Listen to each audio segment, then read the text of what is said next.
What is going down? YouTube, Twitter, and Twitch. Danny Golding TV, you are tuned in. The 49ers are going to the Super Bowl for the first time since the 2019 season. And yesterday was a game to remember. It is going to go down in history as one of the greatest 49er games of all time. Down 24-7. At halftime, they came back and they got the win. They showed so much resiliency. Before I even get into the game, let me just describe my day yesterday. So one of my good friends actually is a die-hard Detroit Lions fan from Detroit who I went to high school and I've known since my freshman year of high school. And around the time when I first hung out with him junior year, the Lions actually made the playoffs. And that was the only time in his lifetime he actually saw the Lions make the playoffs. So we were talking for months with the Lions' success this year that we would actually watch the game together if they actually made it to the NFC Championship or played each other in the playoffs, regardless of what round it would have been. And Saturday when I'm like, oh, you still down for me to come over? He's like, well, I'm kind of superstitious and I don't want to change up my routine, but you can come over and you can watch the AFC Championship game. And of course, I met him and his new wife have a newborn baby for a few months, so I got to meet his son for the first time. I got to hold the baby that was decked out in Lions gear, so that was good. Watched the AFC Championship game together. But he was telling me about all kinds of certain superstitions that were going on.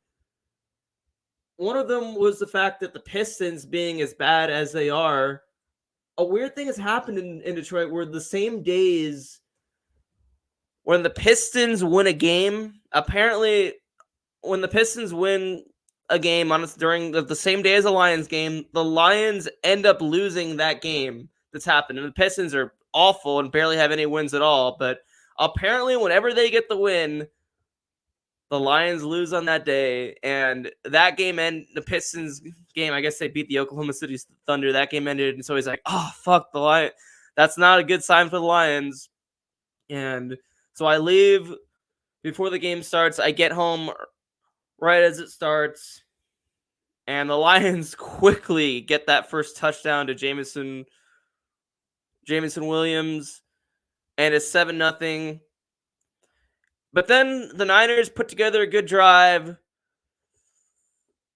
But then Jake Moody misses a field goal. By the way, one thing of note that I forgot to mention when I was talking about some of the interesting things previewing this game, apparently Jake Moody's parents are diehard Lions fans, and they even admitted they weren't going to root against their team. So I wonder, does that mean that they cheered when their son missed a field goal because it was good for their team?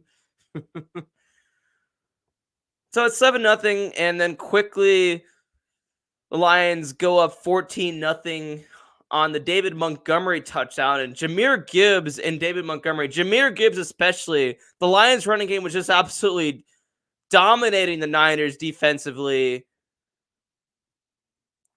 And the Lions offense were just destroying the Niners in that first half. Jared Goff looked like an MVP quarterback. Amon St. Brown and Sam Laporta were making plays. And at halftime, it looked like it was going to be a done deal to most of the world. To most of the Niner faithful, they were going crazy on Twitter, but all shocked, being like, how is this happening right now? How are the Niners about to lose to the Detroit Lions in the NFC Championship game and not even put up a fight? It looked like the Lions were going to blow out the Niners. Now, as for what I thought personally, I thought that it was more likely the Lions were going to win the game at that point, but it's the NFC fucking Championship. I knew the Niners weren't just going to flat out lay down and die. I knew they were going to at least put up a fight, and they sure did. Journey performed at halftime. Of course, Journey, the big San Francisco band, one of their songs that they actually play. I don't know if they played after every Niners win. Maybe they do. But last year, when I went to the Bay Area at Levi's, the last regular season game when they played the Arizona Cardinals, they played the Journey light song, just like they played it at a lot of SF Giants games before. It's an awesome song that everyone sings along to. One of the other songs they of course played, their most popular song of all time, "Don't Stop Believin'" by Journey. Now, JD, who's in the chat keeping the faith, welcome in. He had a video of it. I just think it's when they played it after the game, because I don't think a whole lot of Niner fans were even into it during halftime, with the score being what it was. But I was wondering if they were going to change the lyric that says "born and raised in South Detroit," obviously with the team they're playing being from Detroit.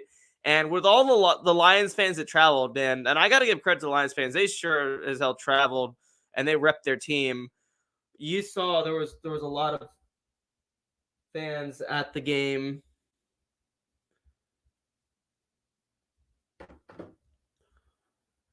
You saw it everywhere. You saw was it Hawaiian blue, as they called it.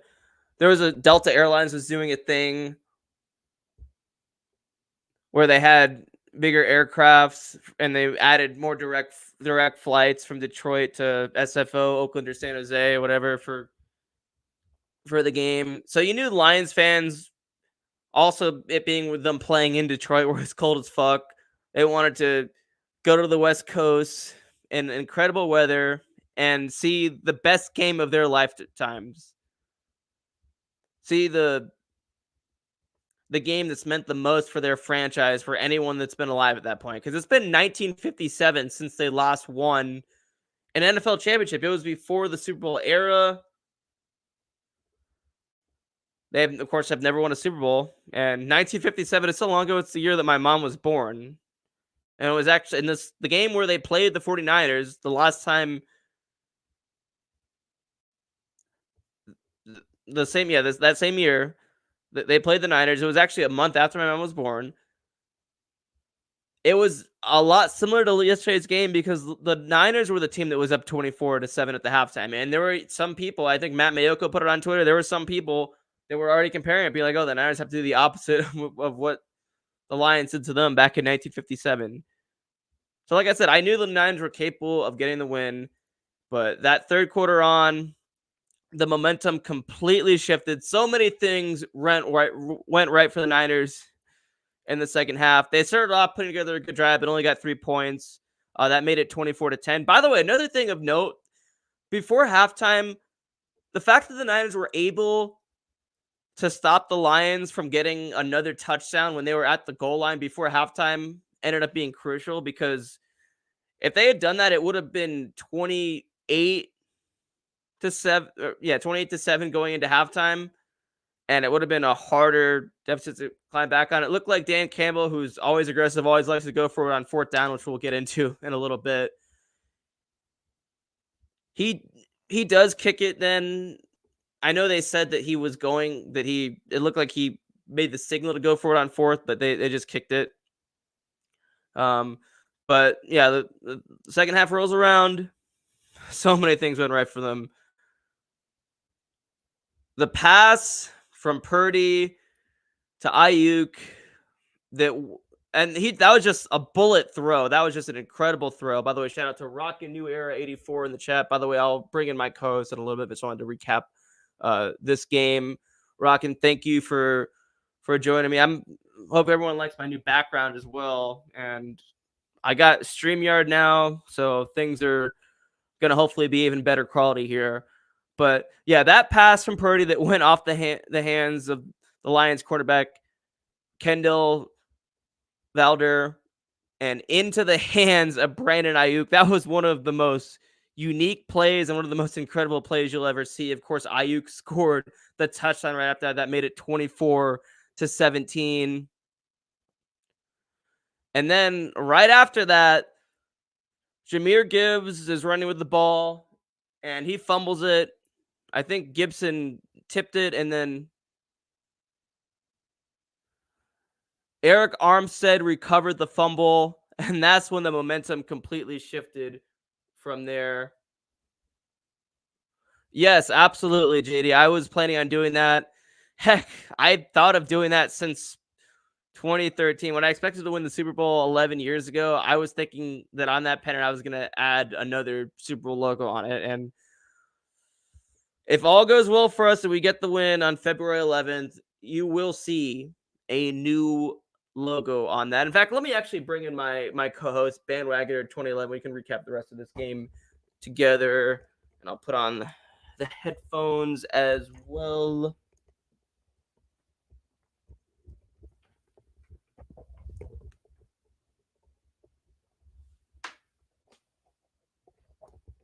Hold on.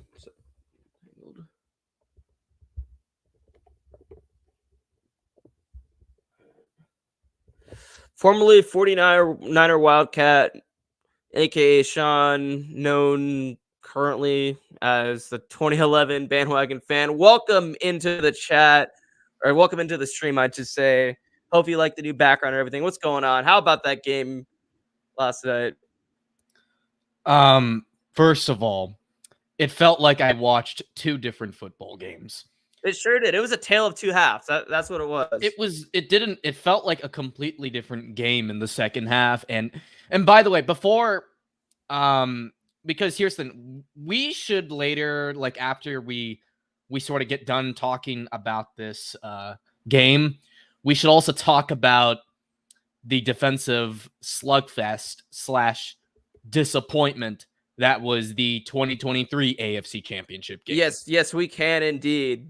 Yeah, but what we should talk about this game. First of all, I just want to say that this was definitely one of the best NFC Championship games I have ever watched during my time watching the National Football League. I mean, it's definitely up there.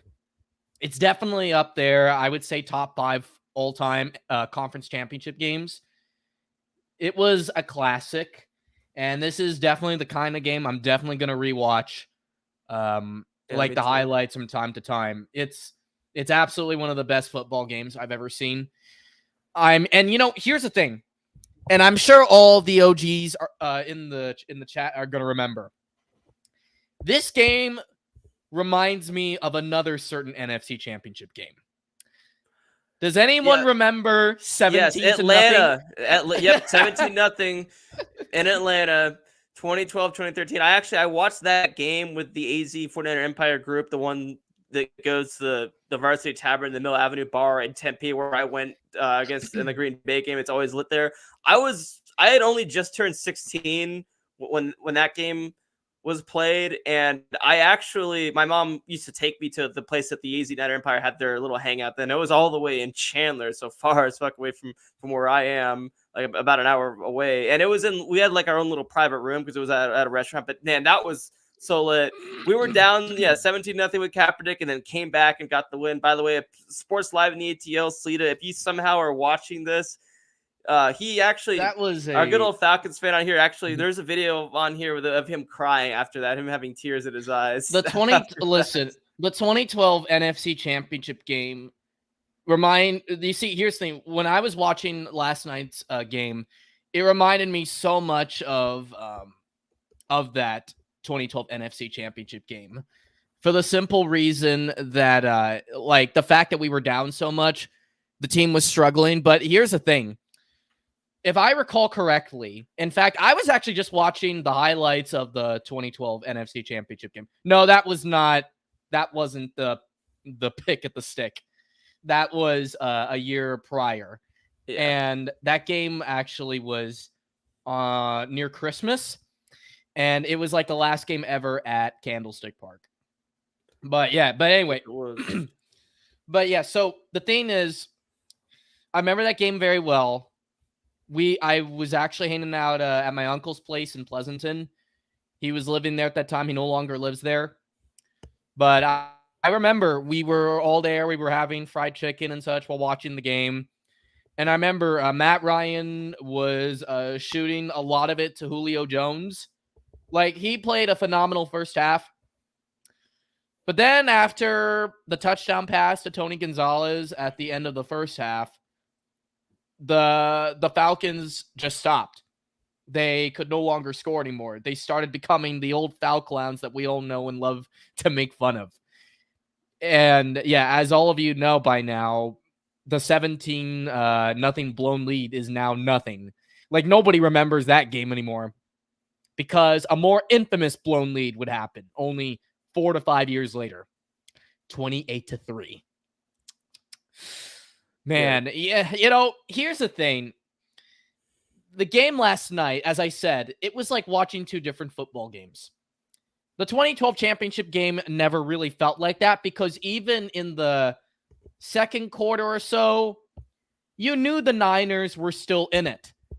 Because I remember Kaepernick suddenly started to shoot darts, and the score was cut from 17-0 to 17-14. And you could even tell on the Atlanta sidelines that shit was falling apart, and they may not win that game. And then in the second half, they completely shut down Atlanta's offense. I remember Matt Ryan getting picked off, and then I remember him also getting sacked and fumbled too. I think it was Aldon Smith that did that. I don't remember, but yeah. Aldon was a beast back then. Too bad he couldn't behave well off the field. Yeah. I think an old PE teacher of mine met Aldon Smith in real life. He thought he was an okay guy, but he acknowledges what went wrong with Aldon. And the fact is, he just couldn't stay clean off the field. And it's a real shame that he went the way he did. But that's beside the point. Yeah, Ryan was shut down in the second half, and then Frank Gore scored twice, I think, in that second half. And then the 49ers had to stop Atlanta on fourth down. It was like almost like they were like literally in the red zone. They were trying to score the TD. I remember Harry Douglas made a catch that I honestly think was not a catch. That was a bad call. I thought, oh my God, Niners get robbed again. Because don't forget, people, it was the year after the infamous 2011 NFC Championship game. Whereas all of you know by now, Kyle Williams, he had to do what he did. And you know what? I petition to the owner of this football team, Jed York, that we should ban number 10 from being worn ever again. So they'd basically be retiring Kyle Williams' jersey number then? The Jimmy Garoppolo's number 2, because that number 10 is cursed. Sure, yeah. It's cursed. Garoppolo threw the game-losing interception to the Rams, and then Kyle Williams muffed that punt. Seriously, ban number 10. Ban it. But yeah, I know it looked like you were retiring Jimmy and Kyle Williams' number, so I don't know if that would be... It should be a banned number. I'm sorry. It should be banned. I think Ronnie Bell now has number 10. Yeah, he does. I'm correct. So hopefully Ronnie Bell doesn't get cursed. Oh, no. The thing is, you never put him on the field at all. Anybody who wears number 10, don't trust them. Do not trust them. Do not trust them. Otis in the chat says he agrees on number 10. Also, Ronnie Bell hasn't exactly been a playmaker wearing that number as well. Yeah, I know he's had some bad kickoff returns and stuff. I mean, he's been all right. He hasn't been the thing about Ronnie, at least from what I understand, is you don't put him on special teams. You got to do the same thing that was sort of done with Kyle Williams. Just make them like a typical receiver for the quarterback to throw to, because Kyle Williams, from what I remember, seemed like he was just okay as an average receiver, like a typical receiver, but that was about it. But anyway, let's get back to present day. But yeah, it was like watching two different games. The first half was completely Detroit. I was having my doubts, but I was like, okay, things were looking bad, but until the clock struck 000, it wasn't over. And everybody on Twitter was expressing their displeasure with the whole game plan against Detroit, and especially towards Wilks too. I mean, I'm not going to lie. Steve Wilks is a very complex figure to me. He's either very good or very bad at his job. Like Wilks' defense in the first half of last night's game, especially in the Green Bay game, I thought he was just okay. Well, at least in that first half. In the second half, Wilks' defense just got absolutely ran over. Well, I'll say that the Lions were making plays, and the Lions have a damn good explosive offense, so I won't completely blame it all on Steve Wilks. Jahmyr Gibbs was absolutely on fire, especially, and David Montgomery to be fair to Detroit, I don't want to take it away from them because they were a damn good football team this year. They were probably the biggest surprise. But, you know, I wasn't shocked they were going to make the playoffs this year because we all saw what happened last year. They went 9-8. They ended Aaron Rodgers' tenure in Green Bay, which that earned them like my respect, honestly. I knew the following year after that, which was this year, I knew they were going to finally make it to the playoffs and maybe win a playoff game or two. And if anything, they overachieved. They overachieved. They made it to the conference championship. And, you know, I don't think Detroit should have too much to be ashamed of because, for one, I believe they lost to the better football team, and that was the 49ers. And second of all, they won both of their playoff games in Detroit. Both the wild card and the divisional, they won it both in Detroit. And at least they didn't they didn't fucking choke at home in front of their home fans. That would have been more devastating. Even Matt Miyoko even said that that game was probably the biggest heartbreaker in Lions history. Especially, I mean, he even said that 1957 game at Kezar Stadium was the biggest heartbreak in Niners history, at least at that time. I mean, I don't know. Isn't it amazing how the tables flipped around? 1957, you have the Niners being the team that's up 24-7 at halftime at Kezar. 49ers avenged all the GIs. The 2023 Niners avenged all the GIs that were playing. It's crazy how that works. It truly is. 1957 was the year that my mom was literally born. And that's when it happened. And that's the last time the Lions have won. I mean, I don't even know if you count. No, you definitely could still count that. It's still a championship. It's just before the Super Bowl era. But that was literally that was like literally when the silent generation and the GIs were physically in their primes. They were all young. We were just coming off of both World War II and the Korean War. I mean, everything was just we were all still like, I don't know, getting things back in place. And by the way, Corwin is in the chat. Yes, isn't he a Broncos fan? Yes, Corwin is a Broncos fan. Thank you, Corwin, for joining. I know why I know why he's asking us to win because they're playing we the have Chiefs. to stop They're Kansas playing City. his division rival. You know what's funny? Because we'll discuss the AFC Championship game later, but it's kind of funny that it was only like a year or so ago. They didn't match Denver at all in Super Bowl championships. Like, Denver was seen as the all-time greatest franchise in the AFC West, but now that doesn't really seem to be the case anymore. It seems now it's Kansas City. They're sort of like the new Patriots, to say the least. And I mean, the thing is, you go from one empire to the next one, and they will become the new hated team in the National Football League. And it doesn't surprise me that the Chiefs are going to be everybody. I'm expecting most of the country to root for the 49ers. Yeah, that's what it's going to be. Now, last week, of course, the whole country was rooting against the Niners because of all the struggles. Everybody loves a good underdog story. And I again, as I said in the previous stream, I didn't blame people at all for rooting for Detroit. I mean, they never made it to the dance before. And I would have been okay with rooting for Detroit in the Super Bowl, even if it would have hurt. But as I said, I would have been tolerant of the idea.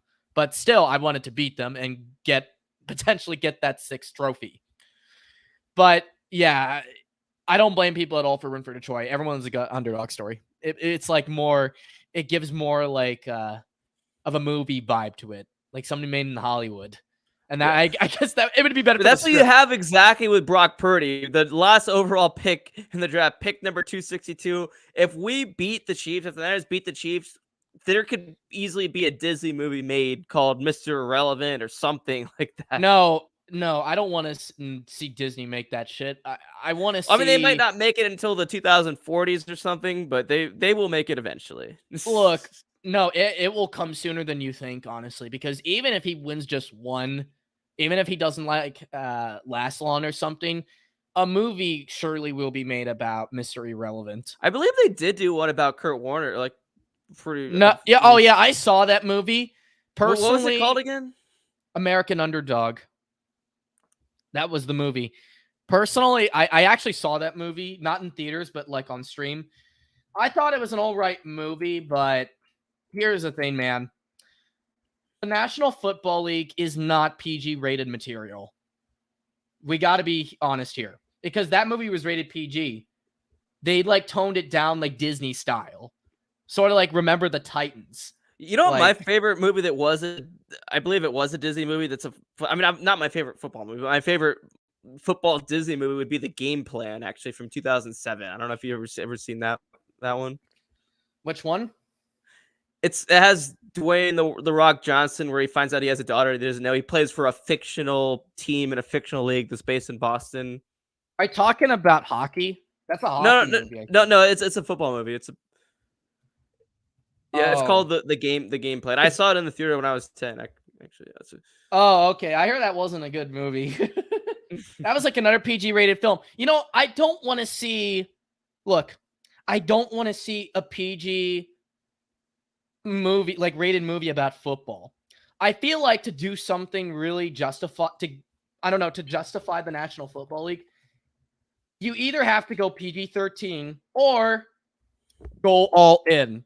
Like, if any of you played Blitz the League before, like, that game is the closest it could actually get almost to the real life like experience of being a player in the National Football League.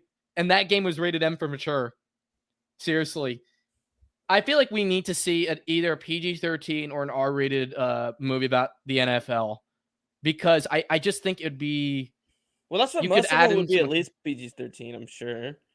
I mean, you got to cover the brutal injuries. You got to cover all the adversities.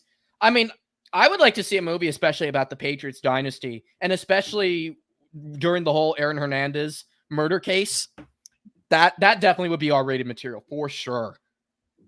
Yeah, I don't know how you would make a movie with a happy ending and have all that thing. I actually wanted to post what Rock and New Era 84 posted asking about if Ted Ginn was the last respectable returner we had. Yes, absolutely. Ted Ginn back in 2011, even 2012, I thought he was really good, and of course he was known for doing that in Ohio State.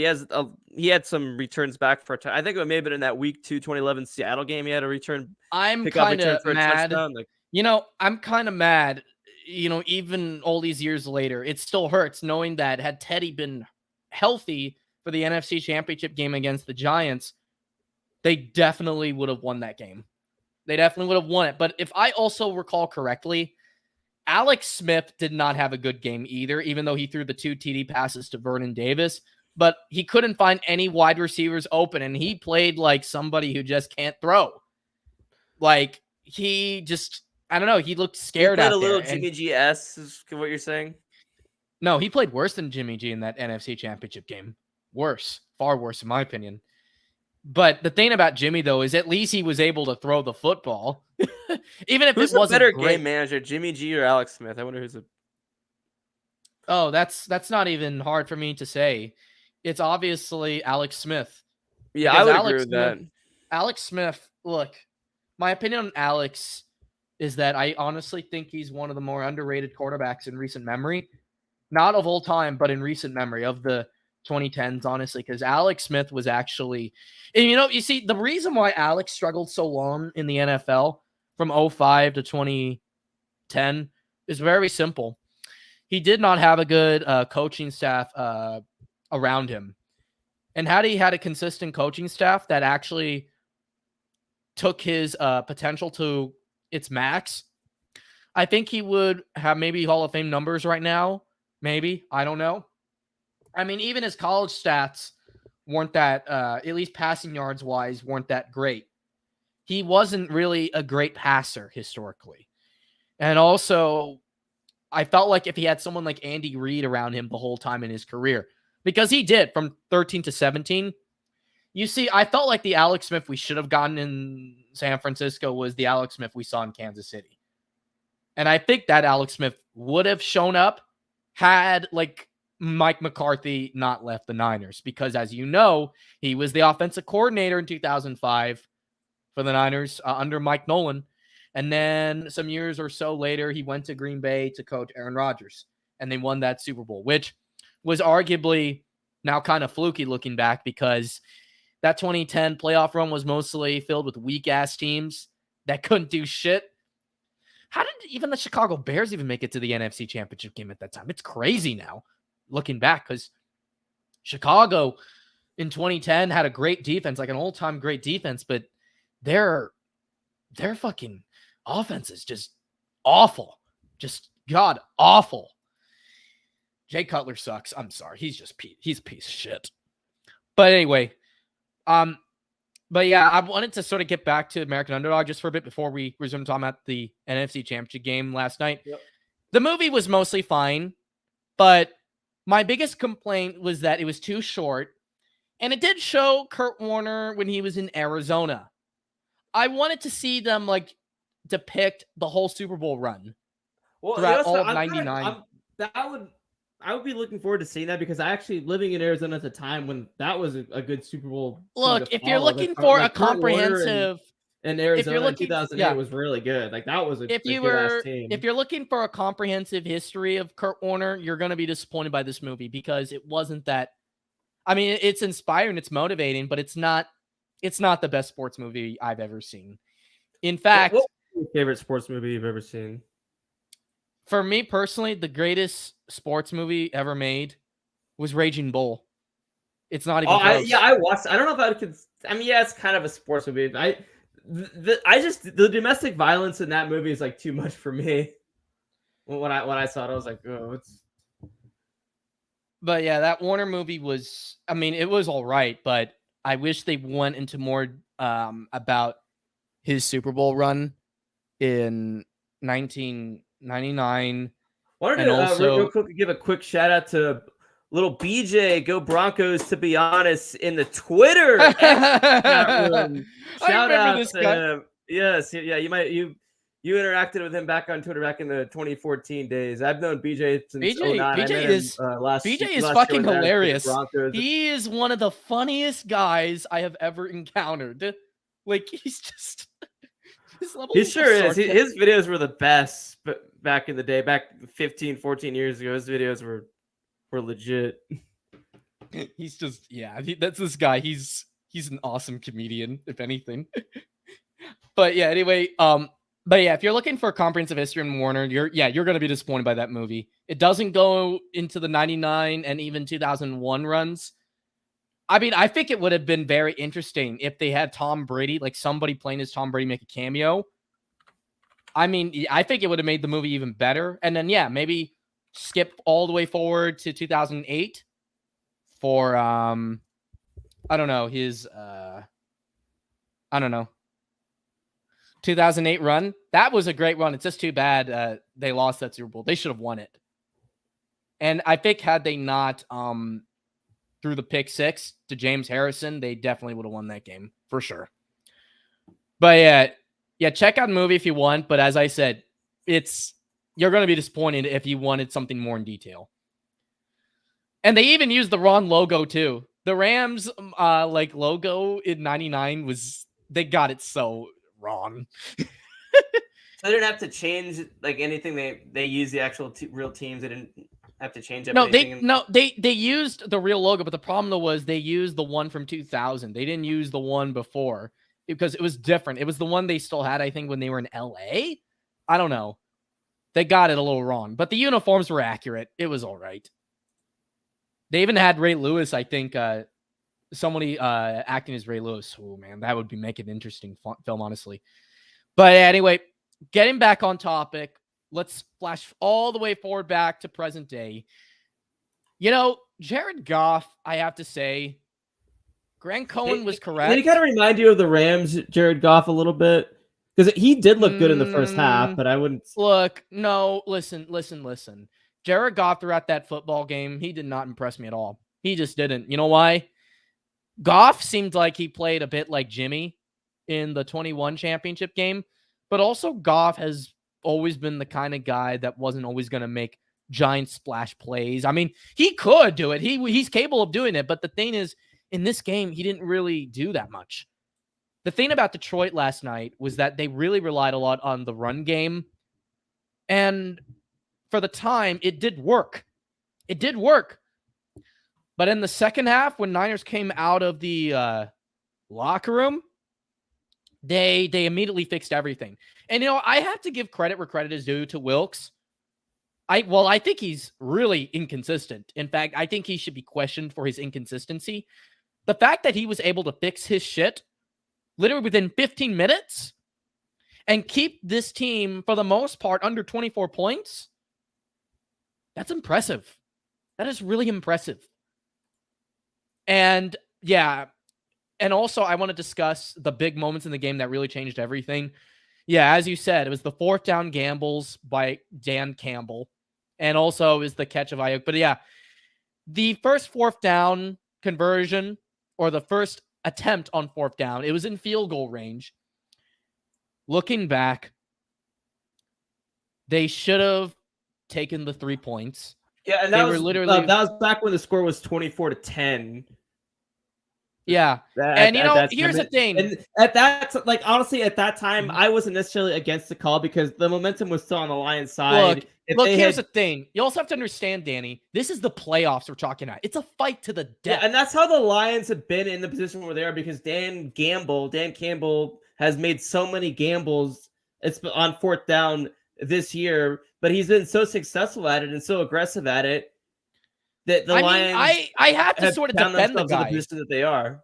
I'll defend him on that one. I won't defend him on the other ones. If I was a Lions fan, I definitely would. Look, here's the thing: the first 4th down attempt, I could understand, but the second one, he should have taken the 3 points, because if you're going for it on 4th and 2, 4th and 1, or 4th and inches, yeah, go for it. But if you're going 4th and 3 and up, don't. Just take the 3 points and then figure out what you're going to do on the next drive. But yeah, what happened was they missed the 4th down conversion, and then Brock Purdy throws a bomb to Brandon Ayuk. And some 49er fans are debating if that was the catch 4. Yeah, I've heard that. I heard someone in Damon Bruce's chat called it the immaculate reception. No, immaculate reception. Sorry, excuse me. Immaculate deflection. Immaculate deflection, because of how it deflected off Kendall Valder's hands and into the face mask catch. The face mask catch. I mean, that was one of the best catches, honestly. Ayuk fluke. Yeah, definitely. That's a good one. That is a good one. The Ayuk fluke. I mean, personally, for me, it's either the immaculate deflection or the catch 4. Now, the reason why I don't think people would call it the catch 4 is because it didn't end. It wasn't a game-winning catch. It was not 3rd and 3. There was no touchdown at the near end of the game, last second touchdown, the Niners Saints game was, the Niners Packers game was in 98, or Niners Cowboys in 81. It wasn't like that. But I would argue it could be the catch 4, because that was literally, I feel like people say the 4th down conversion changed everything, but I'm like, no, it was that catch that actually completely swung the whole game in favor of the 49ers. I knew for a fact that once Ayuk made that catch, I was like, yeah, I think we were going to win this football game. I just knew it, because when you make a huge play like that, the whole atmosphere, the morale on both sides of the sideline starts to really change. They start switching. And then after the touchdown, when it was 24-17, I knew they were coming back. It was only a matter of time. And then not only that, as soon as so after Ayuk got the touchdown reception, after the immaculate deflection, Jahmyr Gibbs fumbled and Eric Armstead recovered, and that is when the momentum, if it didn't already shift, that is when it completely shifted to the Niners' direction. Yeah, that fumble was really, that may have been a fatal blow, if anything, to Detroit. And when comparing what Detroit did this year's NFC Championship game and compared to what Atlanta did in 2012, I think this one might actually be worse, because Atlanta fans were not feeling too complacent at halftime. I remember many years ago, they weren't. But this game, Lions fans were probably feeling complacent. In fact, one of the Lions defensive players, I think he was a corner or something, he got really cocky. He was waving to the stands. He thought the ball game was over. Yeah, I completely forgot to touch on that. Yeah, Charlie Gardner Jr., who was played for the Eagles last year, and him and Debo have been talking shit to each other. But he's been mainly the one instigating it. Of course, Debo's a big or excuse me, yeah. He's just been absolutely just talking so much shit, and then he raves. Yeah, for those of you that don't know, he waved goodbye after it was at all the fans when it was 24-7. And to his credit, I mean, he was cocky doing it, but that's how every Lions fan probably felt, that the game was unreachable, that they were Eminem was all, by the way, did you know that? Oh yeah, Eminem flipped off some of the Niner fans as well, but that's kind of a common thing with Eminem I've heard, so it's not. I mean, yeah, you gotta expect that, but still, that was a bit of a jackass move to do that, and that obviously isn't gonna earn you respect amongst the Bay Area people. But I mean, but then again, come on, Detroit has not tasted the Super Bowl ever, and obviously they have every reason to get cocky at that moment. But still, you don't get carried away. You don't get carried away at that time of the game because it's not over. And what they did was simple. They got overly confident, and then what happened was, where were you gonna play there, Danny? I actually hit the wrong. I meant to just put it in the queue. I clicked the wrong thing. I meant to just put it in the queue. I was gonna play it. Yeah, and I have some new software actually that it's called StreamYard that I. Yeah, no, I know StreamYard well. I've used this thing before years ago. But what you should try doing, could you actually try looking for the clip on Twitter of Gardner actually waving to the fans? Yes, yeah. Actually, let me do that. I can probably just find it on Google Images. But real quickly, before I do that, I want to welcome in Bones NYG, who I've met in person at right outside my aunt and uncle's apartment in New York City. He's a Giants fan living in New Jersey. He says, "What up, Danny? Congratulations on your team making the Super Bowl. Thank you, Bones. Thank you so much for joining." I want to give sort of a shout out to the New York Giants fans because I want to ask them this question. Do you guys suggest we should ban number 10 from being worn again after Kyle Williams and Jimmy Garoppolo? Should we ban number 10 from being worn ever again? Because I think we should. I think it's a cursed number. Like, nobody should wear it. Like, nobody should touch it at all. I just think it's a really god-awful idea if they did. And Ayuk wears Alex Smith's old number, right? Yep. Yes, he does. Number 11.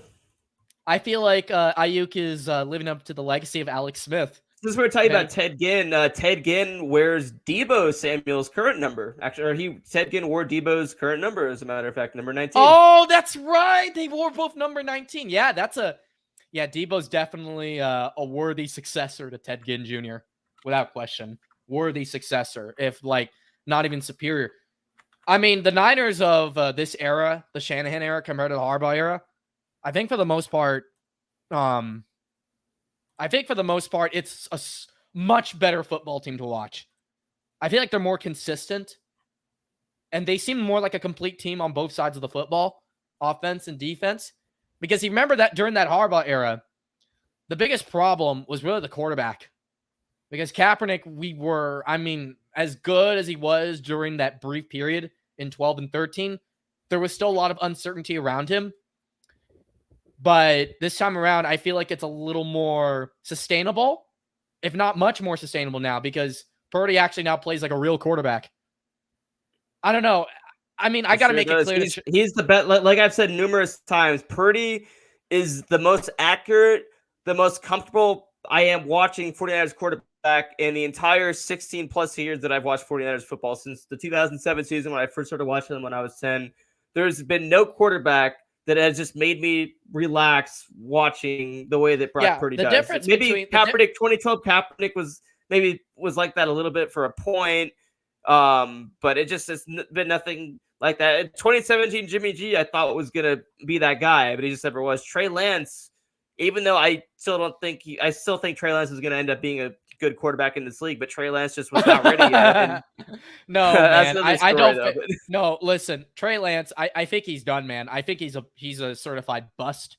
I mean, I've already made my stance on him. I don't know about that because he hasn't had. There's not enough accurate sample. There's not enough of a sample size to really base. No, that's the problem. That's the problem. Is that I don't know the fact that he was traded for a 4th round draft pick to Dallas. That is very troubling, honestly. And I feel like his days starting, honestly, potentially are pretty much over. But yeah, I mean, you could make the argument he's not a bust because he hasn't played, but that's part of the problem. He's too rusty. He got hurt. And not to mention that even when he did play for a bit, he didn't really look great. I mean, the one game where he showed promise, which was the Houston game in 2021, yeah, he looked all right in that game. I remembered it, but when you compare him to like Brock Purdy, I felt more comfortable watching Brock play. Brock just simply looked more settled in. You could tell he had a lot of reps. Trey never really had a lot of reps. And, I also feel like looking back, I think Kyle Shanahan never wanted Trey Lance to begin with. It was more of a John Lynch decision rather than a Kyle Shanahan decision. I mean, seriously, it's not even a discussion for me. Trey was not the guy for the system. And you know what? It's perfectly fine because if you look at the 2021 quarterback draft class, everybody is a fucking bust. Everybody's bad. Like, Trevor Lawrence has been underwhelming so far. I would say Trevor Lawrence has been good. Trevor Lawrence needs to look. For Jacksonville standards, definitely at least. I think Trevor still has a lot of time left. He's literally my age. I don't think the door's closed for him yet, but man, that 2023 season he had I was really disappointed in Trevor. He did not look good at all this season. He just did not. But yeah, Justin, I wanted to shout out a few things in the chat. I want to shout out AJ Cruz. I'm AJ Cruz for coming on here. And yes, this is where the cool kids went. I was briefly in Stephen Langford and Derek Papa, of course, the son of 49ers announcer Greg Papa, in their stream earlier. And what's funny? I was in the chat, but I went in the house for a little bit, and then I went back into my casita, and then all of a sudden at the end, I hear Stephen Langford mentioning my name and be like, "Oh, Danny G likes to just hop up and then or say what's up and then dip." And I'm like, I'm still here. But then they ended the stream. So yes, this is where all the cool kids have went. Rocket New Era 84 asks, did Eminem ask the Lions, look, if you had one shot or one opportunity to seize everything you ever wanted in one moment, would you capture it or just let it slip? That is an A+ comment there. Let's see if Eminem is gonna write a rap song. Let's see if he's gonna write a rap tune about the Lions choking in the NFC Championship game. That should be funny to hear. Yeah, and by the way, I do have or actually, just let me see if it lets me just do. I don't know. It might just. By the way, I also want to address a comment here. Trevor Lawrence is a good quarterback, not elite, but I can see him being elite. You know what? Here's the thing. As I said, I don't think he's completely – the door's not completely closed on him yet, but I do feel like there is going to be some growing pressure on him going forward next year, of course. I mean, I like Trevor. I really want him to succeed, and especially it'll make the AFC South more interesting. I mean, but here's the problem. Next year, they got to deal with Indianapolis, who are slowly building up that team. Richardson's going to come back from his injury. And then, of course, you now have another team on the rise in the AFC South, and that's the Houston Texans. And as I said, Houston, I mean, by the way, I want to say, of all the defensive coordinators the Niners had under Shanahan, it's not even close. My favorite's been DeMeco Ryans, and I really hope we absolutely. He's been our best DC, maybe since since Vic Fangio, and he's probably better. I would say he's even better than Vic Fangio. I heard is Vic Fangio going to Philadelphia? I don't know yet. No, I think it's been confirmed he's going to Philadelphia next year. Really? Has that been confirmed? Yeah, I think it's been confirmed. Yeah, he's going to Philadelphia. And you know what? They definitely need him because Philadelphia's defense in 2023 has just been absolute garbage. They took a huge step backwards in 2023. Philadelphia's collapse was just unbelievable to watch. Once they lost to the 49ers, it all started with us. It all started with that game when we marched into Philly when we were not expected to win, when they were 10-1, and that's where it all went down from Philly. I remember that game in December. It felt like we were actually going back in time to January 23. That's what it felt like because the weather was literally similar, if not the same, as the NFC Championship game during that time. And also, it was literally the same core people, except, Chase Young was now there. Hargrave also switched places. but it felt like we actually went back in time to undo Well, what yeah, had and of happened. course, CJ Gardner was on the opposite side. And by the way, what I can actually do is I can actually share my screen. So this is. Yeah. Oh, hold on a second. Let me get this ready. Yeah, so this is CJ Gardner Johnson waving to the fans, or waving to the Oh, Niners, waving goodbye to the Niners. That's what it oh looks like. God. Bro, you don't do that. It's too soon, too early. You don't start waving to the fans that early in the game.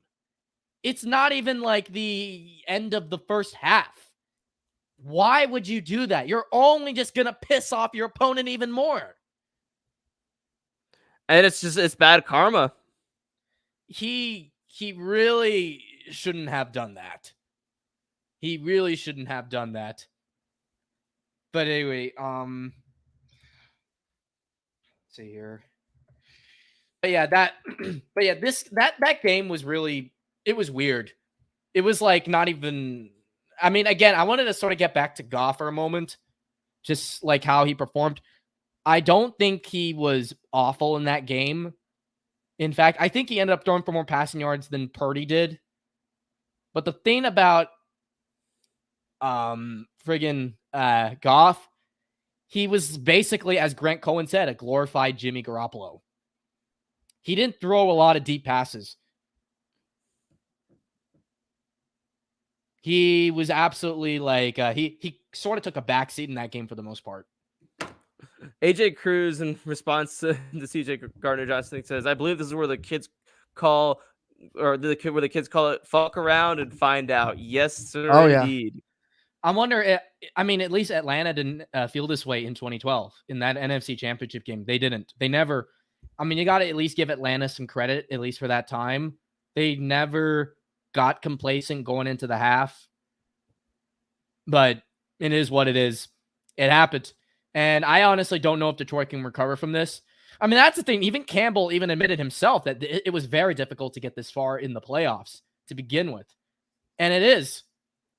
And it leads a lot of people to question if they're actually going to maybe come back at all.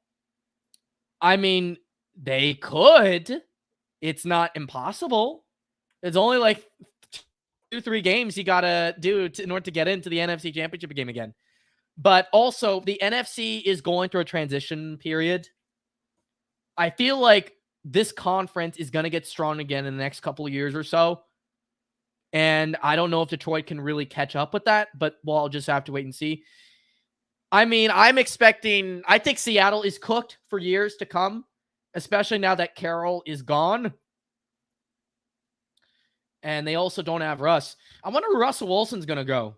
Since you know what's interesting about the whole thing with Pete Carroll? The way he was fired, he basically just got demoted because I believe he's still with their organization. He's still going to be an advisor, which just shows how much they actually appreciate what he's done for somewhat of a losing franchise before, even though they did have some success before Carroll in the Matt Hasselbeck era a little bit. I still don't understand why he didn't run the ball in that Super Bowl. Yeah, I mean, and you can say the same thing about the coach you have on your profile picture in the I have to admit, 47. Yeah, that's he fucked up. You have Frank Gore. What are you doing? Not giving the ball to Gore at the goal line. And Pete Carroll, you have Marshawn Lynch. What are you doing? Not giving him the ball at the goal line. I mean, Marshawn Lynch ran for like a few yards or so, if I was correct, before that fatal play. I really don't understand why they didn't run it in with Lynch. And if anything, that play is going to come back to haunt them for a long time to come. I don't think they're ever going to recover from that. And what they ended up doing, because of that fatal mistake, they gave birth to the Patriots' second dynasty. They literally tortured us for an entire decade because of their own arrogance at the goal line. Like, they made the NFL suffer for so long because of what they did. And that's why Seattle will forever be seen as an absolute joke. Or they'll always be made fun of, or why they'll always be criticized. Because they didn't run the ball against Tom Brady. And besides, New England didn't even call any timeouts. Did wrong in yesterday's game, I thought, besides, all the gutsy risky calls on fourth down is the fact that he didn't keep using his running game as much when Jahmyr Gibbs was absolutely tearing up the Niners defense. Yeah. And That's the David thing. Montgomery too. You He should have see, used I his remember, running game more as well. yeah, another thing to point out was I will give Kyle Shanahan all the credit in the second half. Besides Wilkes, of course, getting his act together, but Kyle Shanahan in the second half, he really knew what he was doing. He really turned the whole ship around, put it on the correct course, and especially when it was 27-24 after they stopped the Lions on like fourth and like I'm trying to look back at the highlights here. Let's see the critical fourth down stop. Let's see here. Oh yeah, it was 4th and 3 when they stopped him on 4th and 3. I remember screaming at the top of my lungs, Kyle, don't pass, run the ball. Kill the clock, run the ball, and score, which will put him down for good. And you know what? They did. They ran the ball. They always kept it in bounds. They killed a lot of clock.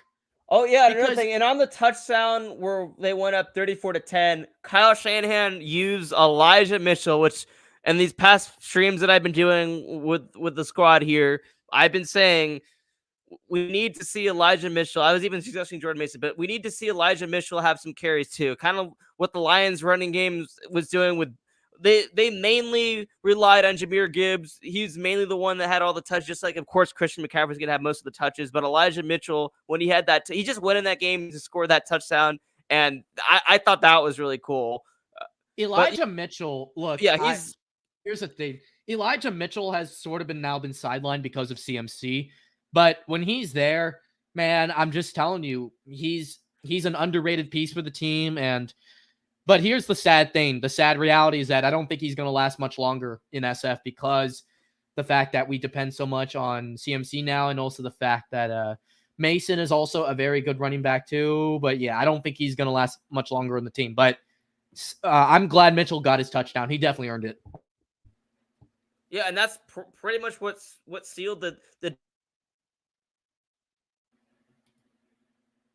Sorry, I went. Can you still hear me? I went on. Yeah, I can hear you. Somehow my mic got muted. I had to unmute it for some reason. That was odd. But yeah. So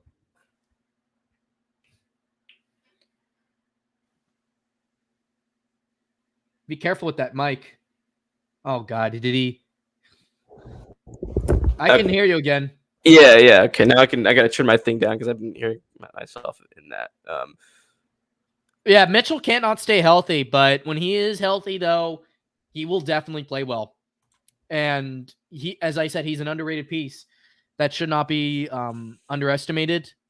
But yeah, I don't think he's going to be on this team for much longer. I think I know this. I so wish that we had Raheem Mostert on this team as well, along with CMC. Oh man, Raheem, even though he had problems staying healthy as well, but I even got his jersey. He's one of my favorite running backs we've had. Raheem Mostert, I gotta say, apart from Gore and CMC, of course. But look, Raheem Mostert was never gonna fit on this team, especially now that we know CMC is a beast. He was never gonna work out. He would never accept being a backup. And if you're looking at him right now, by the way, in Miami, he's doing so well. Like he actually played almost a full year, I think, in Miami. He played a full year. He got like 1,000 yards rushing. He got 3 passing TDs, and he got 18 touchdowns on rushing. And he led the National Football League on that, by the way. Mostert literally, yeah, he's sort of like comeback player to me. Now, comeback player of the year, I don't know, but he had the best year of his career so far this season, and I'm proud of him. But let's be honest here. I feel like with Tua Tagovailoa, I just don't know about Miami. He's an X factor that I just can't seem to comprehend. And the fact they weren't able to beat Mahomes in Kansas City is just I don't trust them. But again, yeah, as I said, that matchup, I'm not even looking at Kansas City just yet.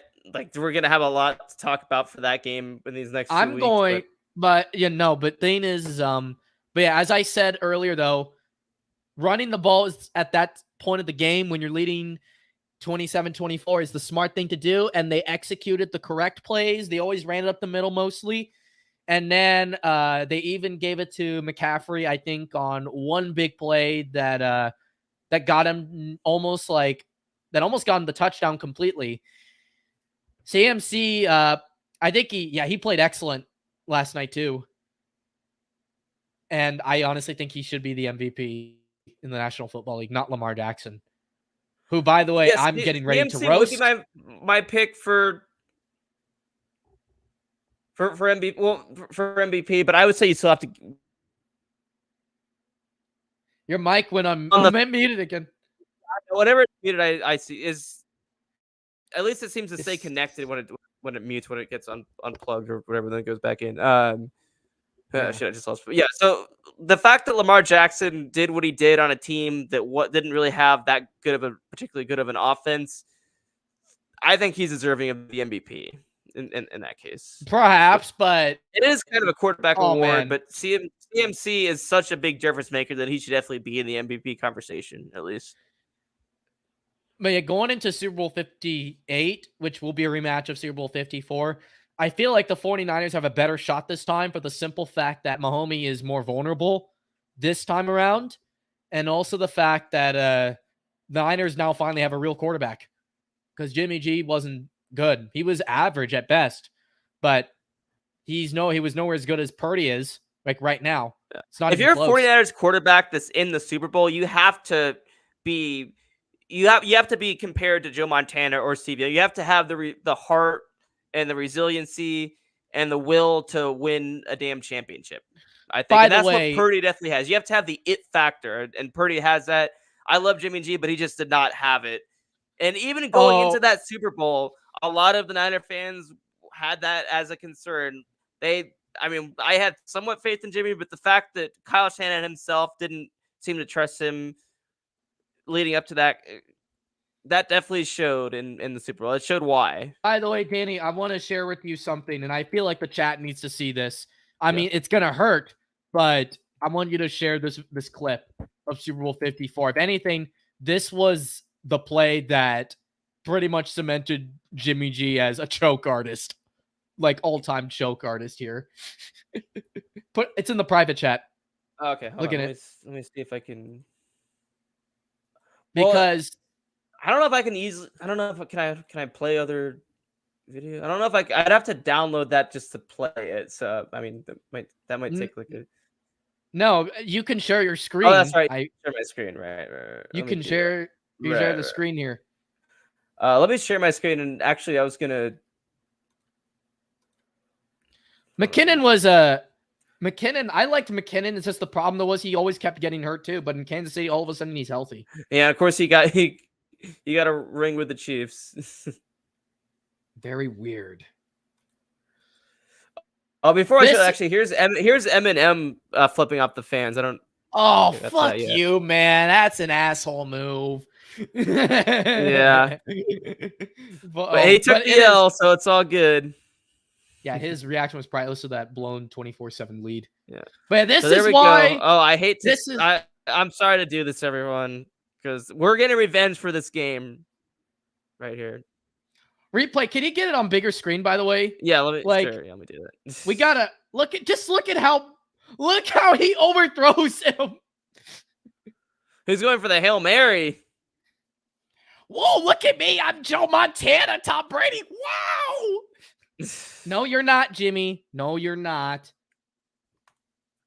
Oh yeah, that's right. Rockin said they're wearing the white jerseys again, just like last time. Oh no. Oh, I see. No. I don't like. I'm not that superstitious, but I do not like.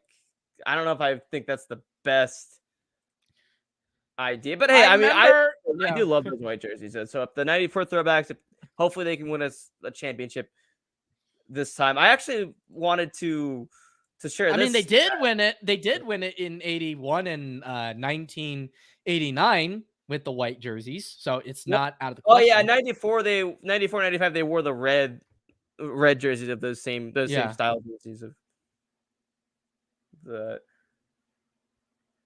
Even heard it more that it was fucking Joe Buck that called that play.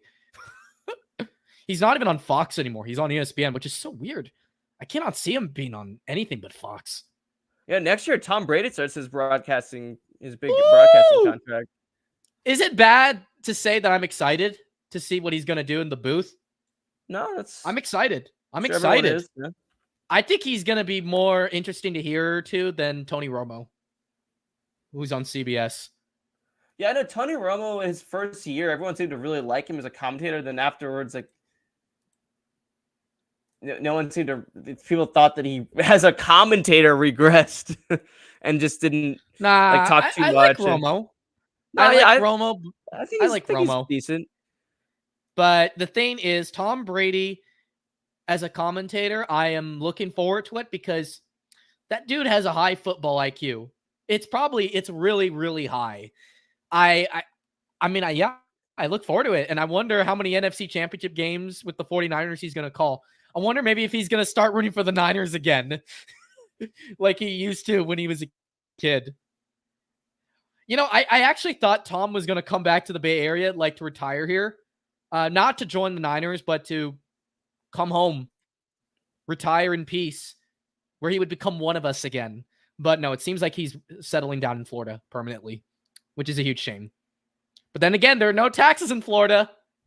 Well, his parents still have a place in San Mateo. Greg Papa and John Lund sometimes interview Tom Brady Sr. No, I think Olsen's going to stay on Fox, and I think he's going to join like maybe a secondary team or something. But yeah, it's going to be Tom Brady and whoever that other guy is.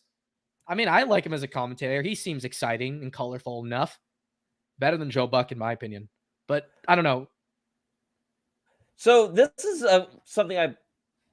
Oh wait, hold on. I got to present it. I put together a style of how Steve Young, or about how Brock Purdy had some plays where he looked like Steve Young yesterday. I'm in the process of getting that up on. Yeah, well, I'm actually I'll take a little break here, but yeah, when I get back, we can look at what you're doing, and then after that, we got to discuss the AFC Championship game. Yes, because we absolutely gotta I have a lot to say about that game. Yes, absolutely. So yeah, let me engage in the chat a little bit with the commentator talk. Otis says, "I wonder if Olsen will stay on." Or sorry, let me go before that. Says Tom Brady is going to replace Greg Olsen, and Rocket says Romo isn't good anymore. Yeah, he was good. Like his first year, it seemed like everyone really enjoyed listening to him. But then afterwards, I've heard people complain about him, saying he's just not good anymore. They don't like his style anymore. And then he said he wonders if Olsen will stay on Fox or go to another network. Amazon Prime should bring him for Thursday Night Football, with all due respect to her. Yeah, Greg Olsen called both the Packers game and the NFC, both the divisional Niners Packers divisional game and the Niners Lions NFC Championship game. And I think he's a decent commentator, but I actually synced the TV on the NFL app and listened to Greg Papa and Tim Ryan call the action. And Tim Ryan went nuts on that fumble recovery by Armstead. And boy, that's basically like I said, that just changed the momentum completely.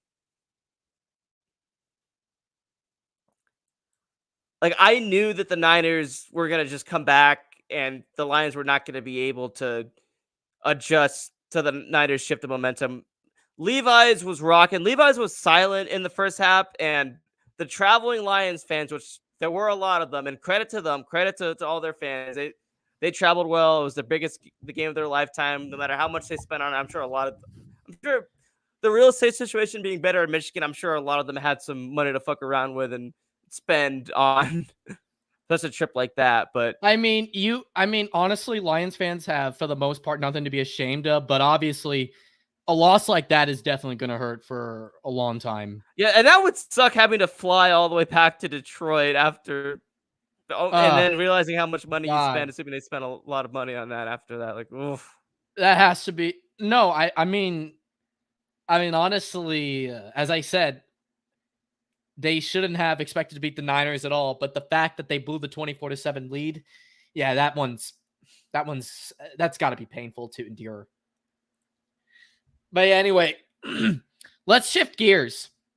It's time to talk about a game that I was very excited for, but also very disappointed by. the 2023 AFC Championship game. So, people, I'm not going to lie. I was very ridiculously disappointed. That game I was too, the fact that I was rooting for Baltimore in the sense that being the potential easier opponent, but like still, I think Baltimore would have been harder. Baltimore would have been harder in my opinion. I don't know. Like, yes, they did beat us in that Christmas Day game, but like I said, Lamar Jackson is their main only talent on offense in general, and he's incredible. But the Niners, I think it would be a better matchup for the 49ers. Yeah, Rocket, I only watched half of the AFC Championship either. I watched mainly the second half because I went to the gym before and I went to my friend's, who's a Lions fan's house after that. And Sean, I don't know if you were, I think you were watching what I was talking about. My friend, the Lions fan, was extremely superstitious, so he didn't want me to watch the game with him because when he's had people over to watch other Lions games, it's when they lost. But here's another thing that he was telling me about. So the Pistons actually won a game yesterday, and the Pistons are one of the worst teams in the whole NBA. And every day where the Pistons have won a game, the Lions have lost on that same day. And as a Niner fan, I'm like, yes, let's go. Oh my God. That final score. Shit. Oh man, that is bad luck right there. Oh man. But seriously, that AFC Championship game, I was ridiculously disappointed for a couple reasons. No, actually for many reasons. Number one, the way they used Lamar Jackson in that game. It was absolutely disgusting. Lamar Jackson is an okay passer. I mean, he's fine, but that's not his specialty. He's a runner first, then a passer. And when he did run, he was doing it well. Where was the running game by Baltimore? Like they did on the first drive of the game, like on like their very first possession.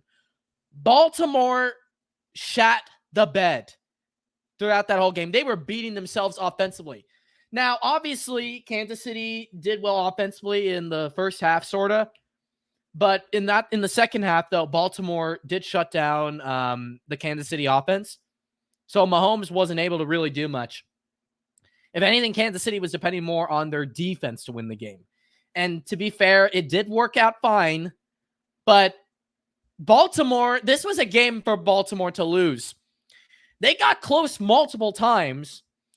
I think Lamar made like a deep ball pass that ended up actually got them into field goal range. And I think what happened was they literally they fumbled in the end zone. Casey recovered it for a touchback, and I was like, oh no, are you kidding me? And that's when I knew that something wasn't quite right about that game. In fact, the score was mostly 17-7 for like most of the time. It was always 17-7. Baltimore then had an excellent play. No, Kansas City had a great like punt that was like down at the 1 yard line. Do you remember Trey Flowers' taunting call after he made a big catch? Yeah, I saw that. That was stupid. That was a very immature move on his end. And then, of course, then you had him fumbling, I think, in the end zone. I think that was him that did that. That had to be Baltimore's. Yeah, that was what sealed the deal for. That was like Kyle. That was like Kyle Williams. That honestly won the game for the Chiefs right there at the end. Yeah, that was like Kyle Williams, honestly. But here's the thing: that wasn't the only choke job Baltimore did in the championship game. I remember long ago, 2012. No, this was the same time as Kyle Williams. Billy Cundiff missed the field goal, which should have been easily makeable. But the moment got too much into his head, and he just missed it, like completely wide left. It was in New England. It was at Foxborough. I remember watching that game. I was so heartbroken for Baltimore. I was like, no, because I wanted to face Baltimore. America was rooting for Niners Baltimore Super Bowl. I remember. Fortunately, though, we did get it a year later, just not the way that. Could you imagine if that year we ended up getting a Brady versus Niners Super Bowl? Oh, you know what I think would have happened? I think we would have won that game, if you want me to be honest. I mean, the New York Giants did very well, so why not us? I mean, considering what happened then a year later, which literally had almost the same team except a different quarterback, I think San Francisco would have beaten New England in Super Bowl 46. That's It was hard to very say. doable. That was Alex Smith's best opportunity to win a Super Bowl that year. And if he would have won it, then he probably would have. I mean, Kaepernick would have done his thing, and Harbaugh probably would have been more reluctant to completely give Cap Bro, the job, if even if Alex Smith Alex took was us healthier to, again. if Alex Smith got past the championship game, I'm telling you, it would have been Kaepernick on the chipping block than him. Yeah, he could have ended up spending who knows, he could have ended up spending his whole career there. He could have I don't even want to say this because I wish I wish he wouldn't have gotten that gruesome injury at all, but maybe that would have happened when he was a Niners quarterback. I mean, yeah, he did get injured a lot, but never an injury that bad when he was with the Redskins. I believe Joe Theismann got injured exactly the same the date same way. at the It was the same stadium. way. Yeah, Yeah, the same it was way. Lawrence Taylor, the great Lawrence Taylor, who just so happens to also be an alleged rapist too. But yeah, I'm getting a bit off topic. But seriously, Flowers fumbled in the end zone. That was basically their second Billy Cundiff moment there. And then I'm rewatching the game. So it was 17-7, so they missed out. So had they made that touchdown, it would have been 17-14. And then Lamar, he threw an interception in the end zone. Like, it blew my mind. Like, they were choking in that game. Baltimore really let down Lamar. He got screwed. And, to be honest, I don't know if he can get that far again.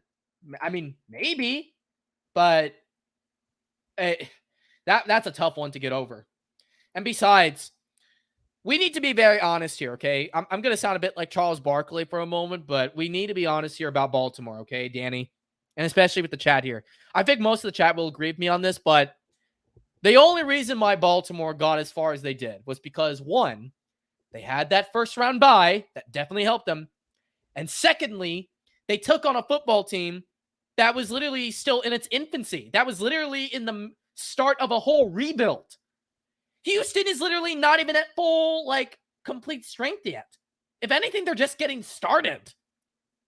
Houston is they took on a rookie quarterback, and they took on a team who literally is still trying to figure out how to walk in the league. I wanted to. I mean, as much as I wanted the Texans to kind of win because for DeMeco Ryans, I really wanted to see a Joe Flacco versus Baltimore postseason game. Oh man, that would have been. No, I think Baltimore would have destroyed him. In my opinion, they would have destroyed him. But who knows, man? Who knows? But still, though, I genuinely believe though that Baltimore's run this year was sort of lucky. I mean, it just feels like it, especially now. If anything, it's exposing so many problems with Baltimore. Baltimore had a great year, but man, they kind of looked a little fraudy out there, if you know what I mean. But still, I think Lamar is going to win the MVP. I mean, because why not, right?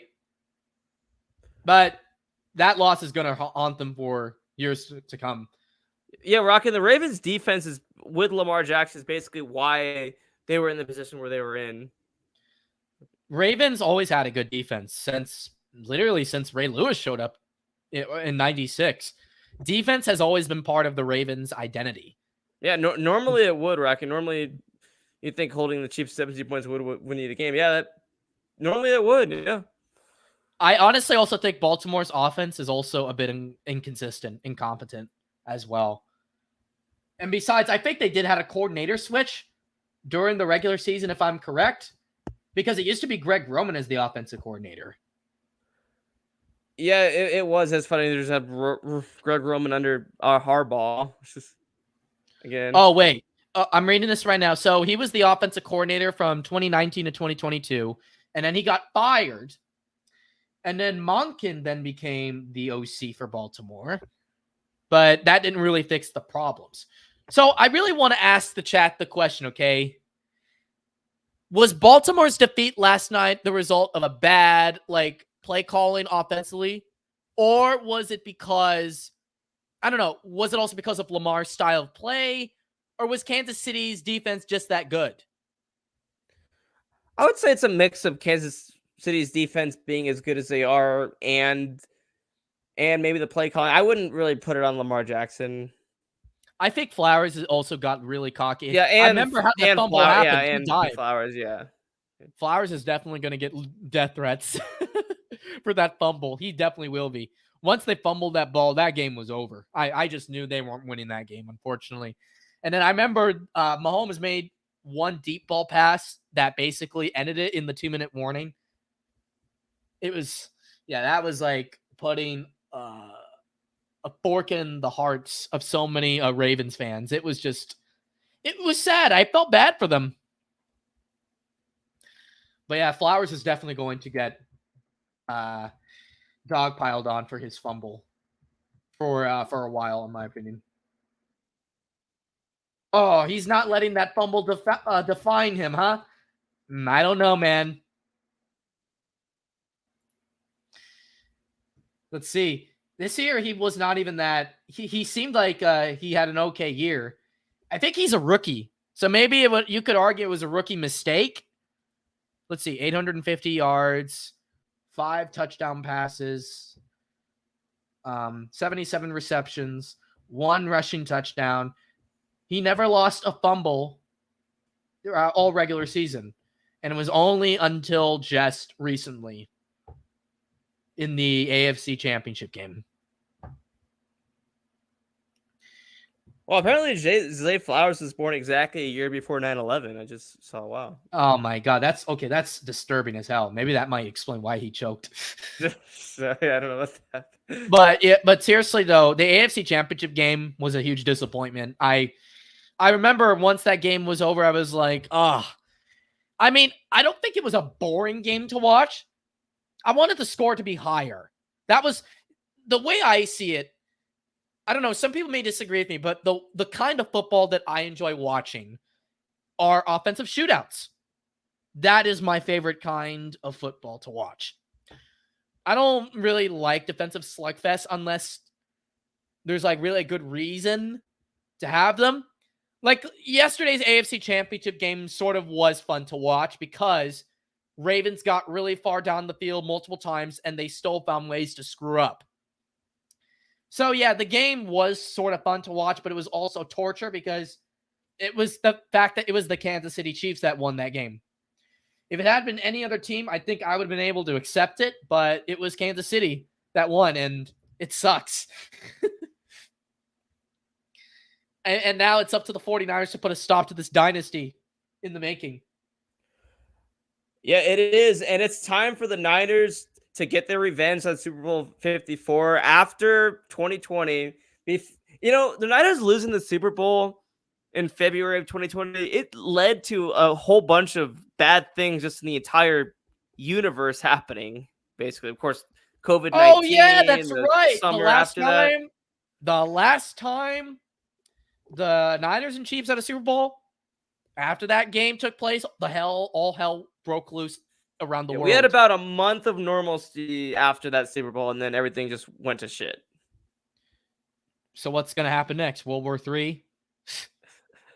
There's people even saying things that might potentially be Biden and Trump again. Like they're saying, oh, the Niners at the Super Bowl, Niners Chiefs Super Bowl, Biden Trump election. That can only mean a bad year. But hey, this year's going to be good, and the Niners are going to actually win the Super Bowl this year. And things, in my opinion, 2024.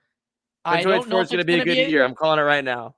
I don't think it's going to be a good year, but it's going to be a crazy, eventful year for sure. I think it's going to be as eventful as 2016 was, for sure. Yeah. I don't want to get too political at all, but election years always seem to have stuff this crazy happen. I mean, it's all fun, man. Just got to enjoy the ride while it lasts. And that's my attitude this year. I mean, any year, honestly. Yeah. But yeah, Rocket says Niners could have signed Brady after the Super Bowl. Yeah, they could have. I was personally against it, and most of the Niners fans were, but it wasn't for any sports hatred from Tom Brady. It was more just the fact that I didn't want to sign a 43-year-old quarterback who Bill Belichick already basically Belichick basically wanted Brady over remember Jimmy when G, but there were rumors that he wanted to trade back Jimmy G for Brady, and I would think that if Jimmy G was the quarterback that Bill Belichick wants, that it should also be the quarterback that you want, and he's still the quarterback that took you to the Super Bowl. So it would just seem like it'd be weird to just go off of him after just that following year. But I felt like the 2020 the season one kind of showed that he was time, a little bit inconsistent, and maybe they should have made the move to sign Brady. But that's all revisionist history at this point. I feel like, speaking of which, I feel like the perfect time to have gotten Tom was 2017 for sure. Because Tom was Well, they not weren't going to quite- get the Patriots were in no position of moving off of him at that point. Well, if I recall correctly, Tom had won, let's see here. He already had won like 5 Super Bowls by that point.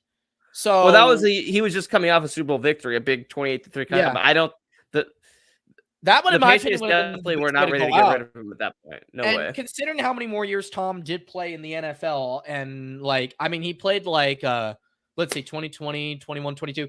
He played like 3 years in Tampa, and then he played, like how many years in freaking New England, like from 17 to 19.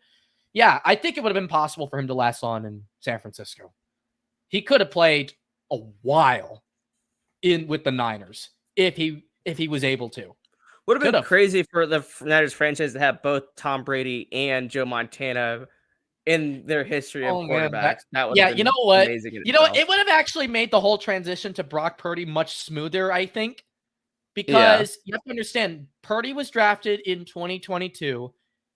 And, and then by that point, as you know, Brady retired the year after that.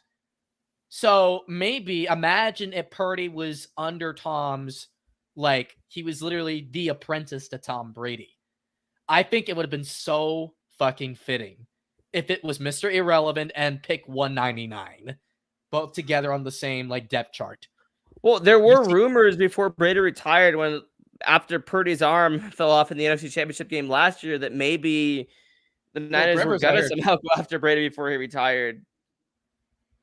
I heard they wanted Phillip Rivers. I heard before if they had won that game. It was getting ridiculous. But yeah, I've heard Belichick was ready to move on from Tom because he felt like he did all he could with him. He felt like he maxed out Tom and wanted to go to Jimmy, but Kraft wanted to keep Tom. Yeah, that's true. Kraft just loved Tom too much. He's like literally family to them. Sort of like how Joe Montana was family to Eddie D. I mean, it's hard to break up with the greatest of all time. It's really difficult. Yeah, especially if he's coming, especially at that time when he was coming off a Super Bowl victory. Arguably the biggest Super Bowl victory of his career. I mean, still, I felt like, what I think would have happened had he went to the Niners in 17 and beyond. I feel like the whole rebuilding of the team, which took a couple of years from 17 to 19, I think if Brady had joined the team from I felt like the rebuilding would have went a lot faster, and he probably would have won maybe 1 or 2 rings with the Niners without question. He would have won at least 1 or 2. I'm certain of that. And it's a shame that we'll never know what could have happened, because I think you combine this Niners roster with Tom Brady, it's a fucking super team. We're talking like 2017. You're talking KD going to the Warriors. Yeah, that's the 2017 Golden State Warriors 2.0. That's literally what would have happened if Tom Brady was part of that 2019 Niners team. Yeah, but the 2020 team, I still say we don't win the Super Bowl with him. Maybe the next year we do. I say we still, especially with all the injuries that happened, I say there's no way they even get a Super Bowl with Brady in that COVID awful year. Wait, are they talking about friggin' Brett Favre? Yeah, just say about the Packers in general. So AJ Cruz makes a good point. 25 years and only 2 Super Bowls, that's almost a waste. Well, I mean, at least they had Super Bowls with both of them. Like, I would be very fucking pissed if somehow we don't end up getting a Super Bowl with. Let me tell you why Brett Favre and Debo and as I said in the last stream, the reason why Favre and Rodgers didn't win many more was because the coaches were either incompetent or just, I don't know, inconsistent. But for Favre, we already know the answer to why he couldn't win more. It was the friggin' fact that Mike Holmgren left Green Bay for Seattle. Had Mike Holmgren never left Green Bay, I think Favre would have gotten more. Holmgren was literally the best coach in Green Bay history besides Vince Lombardi. It's not even close. And Rocket, another thing to illustrate that point is that Kyle Shanahan is younger than Tom Brady also. But also the thing about Tom is that he's a very intimidating figure, sort of like Peyton Manning is. They're very controlling guys. They're like guys that who the team really looks up to. It would have been like, yeah, it would also been the same thing, I think, with Harbaugh too. Because remember many years ago, I want to take the guys back in time a bit. Do any of you remember when we were supposedly going after Peyton Manning? Yes, after the early 2012 offseason, yes, after losing the NFC Championship game to the New York Giants with the Kyle Williams BS. There were rumors that Peyton Manning was coming to San Francisco. I felt like Peyton Manning would have... That would have been epic. Not going to lie. Peyton Manning would have absolutely... Imagine that rematch with the Giants in 2012. Oh, man, Peyton Manning would have obliterated Eli Manning at Candlestick had he joined the Niners. Without question. Because if anyone can beat Eli, it's Peyton. Because Peyton never lost to Eli in his career. Never. He always whooped his ass. He always treated him like his little brother. Always. Oh, AJ, you want to know the answer to that question?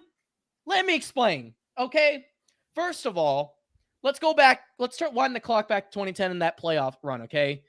You had a bunch of cupcake, weak-ass teams, okay? First of all, Philadelphia, the Eagles, they were 10-6 with Michael Vick. Good offense, but a pathetic defense, okay?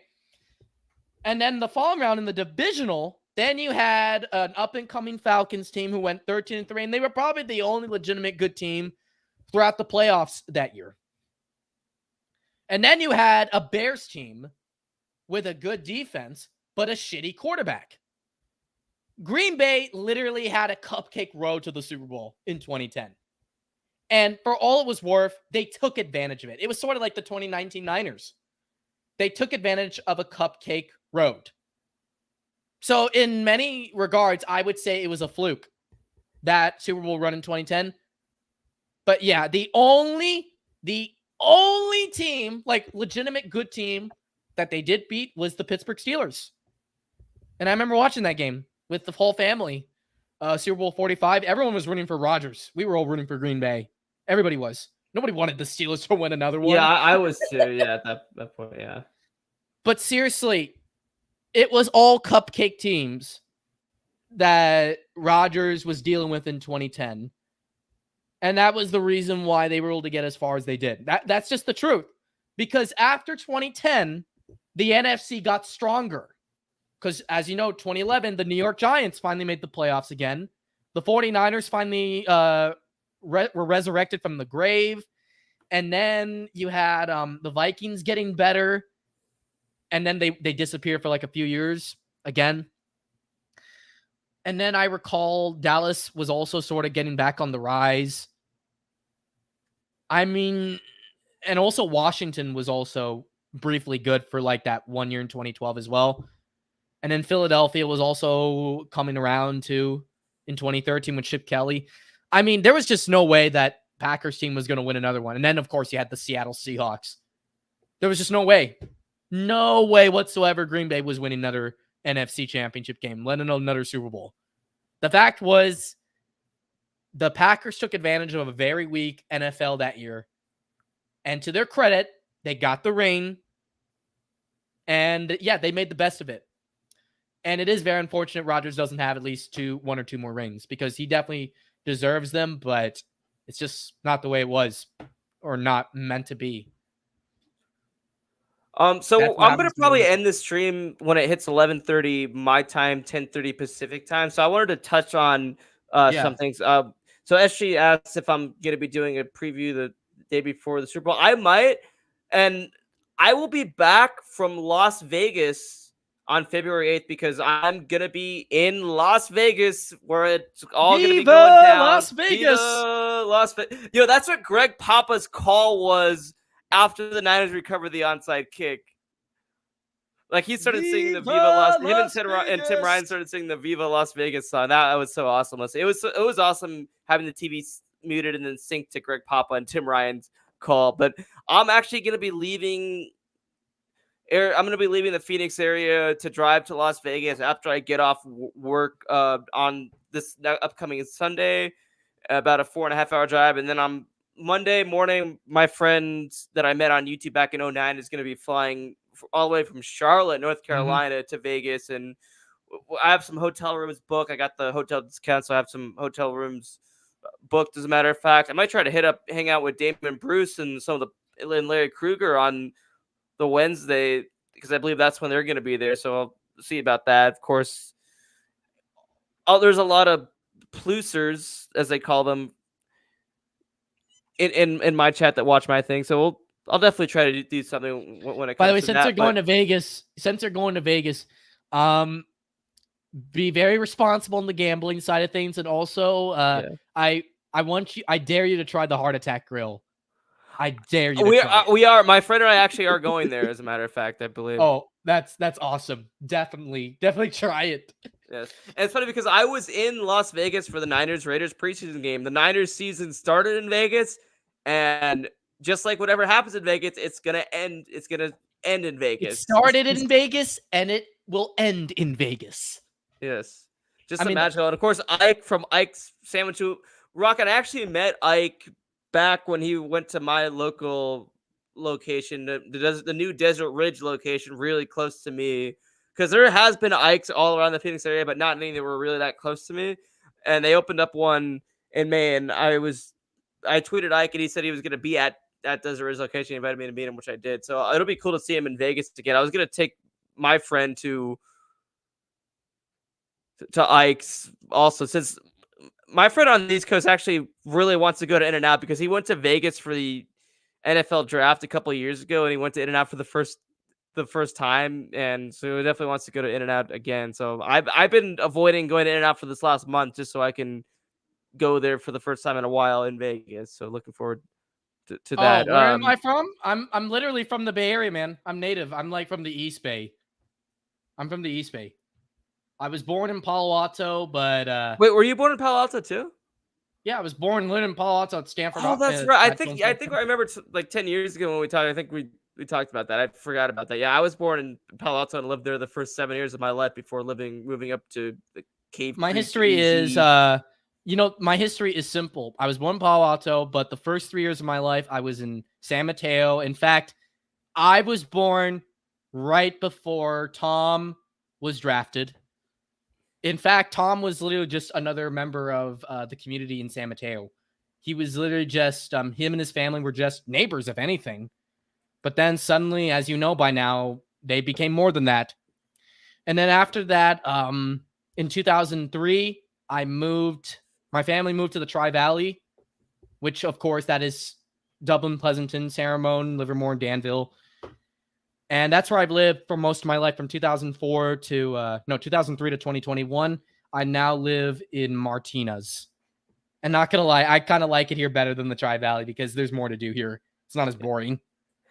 AJ, are you referring to are you referring to the Phoenix Open?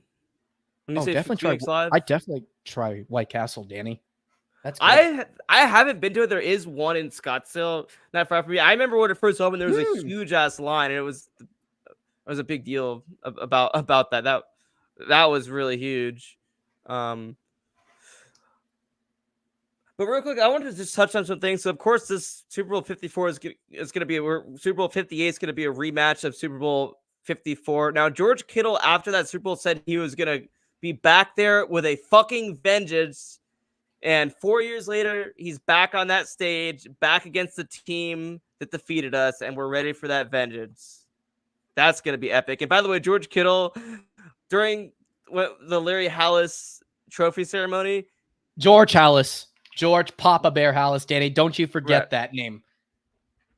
Right. So there's a whole popular GIF. I think it's a high school football one that says, they had us in the first half. I'm not going to lie. George Kittle said that when he was first interviewed. The first thing he said was, they had us in the first half. Not gonna lie, George Kittle is just awesome in every single way possible.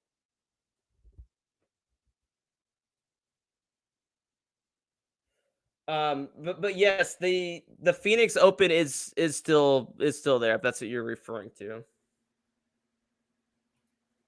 And I, I'm not familiar with that, but anyone else in the chat, other people in the chat might be. Yeah, that's cool. We're both. So I believe you were born at Stanford Hospital as well. I wouldn't say Stanford Hospital. It's like the Children's Hospital. It was named after one of the founders of HP, Packard. Okay, so you weren't born on the Stanford campus on the Stanford Hospital then? Yeah, because that's where I was born in Palo Alto. Lucille Packard. Okay. I got you.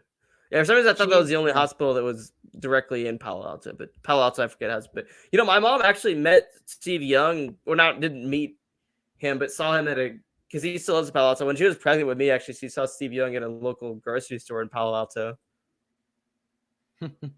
Steve Young, look, if I had to compare him and Joe Montana, I think he's kind of a choke artist in the conference championship game. I'm sorry. That's all that matters. And as much as we all love Steve Young is more of a well-loved 49ers legend, I would say, just because he's more active in the community. And see, a lot of people were rubbed the wrong way, and this is history because, of course, we got the Niners and the Chiefs. So 4 years ago, as soon as the day after the Niners got that big win in the NFC Championship game in Green Bay, the big Raheem Mostert game, the very next day, Joe Montana goes on Twitter and posts as a split thing of a picture of both him, a split pic of him as a Niner and him as a Chief, saying like, I already guarantee my team's going to win the Super Bowl. And a lot of Niner fans were rubbed the wrong way with that because, of course, he won 4 Super Bowls as a 49er. He had success in Kansas City, but he overall didn't do shit. So, but I overall was not offended by that. I thought I loved the creativity. I thought it was funny how he just had fun with both of his teams being in the Super Bowl. I did not really have a problem with that. As a lot of other people did, but at the same time, it's like, come on, you didn't. You're feeling. I feel like Montana is rooting for the Niners this time around. I feel like he's really rooting for them this time. Yeah, he definitely should be. I mean, the Chiefs have already had. He was literally at last night's NFC Championship game. What does that tell you? Yeah, him and Barry Sanders before the game were the 2 representatives of the team, and yeah, Jerry Rice was what do they call it, ambassador representative. Jerry, or actually no, Steve Young did it for the Packers game actually.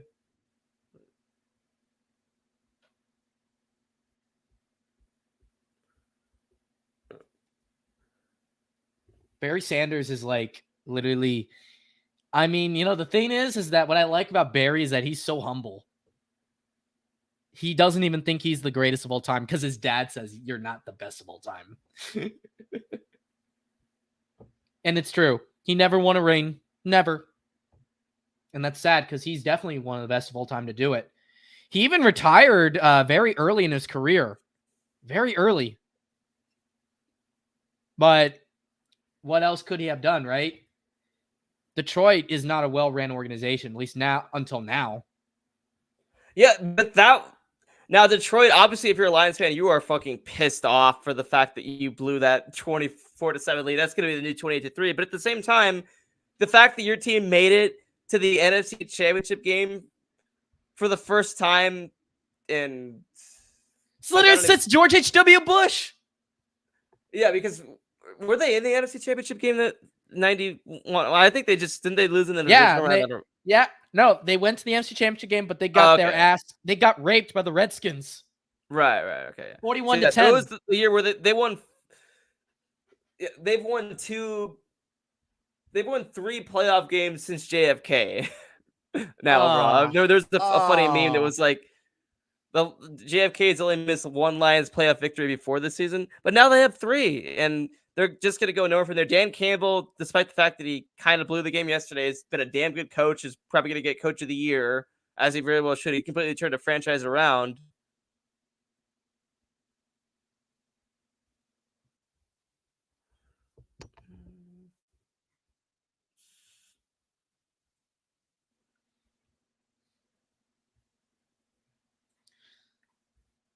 They'll be back in the playoffs, but I don't know if they'll ever get this far again, but we'll see.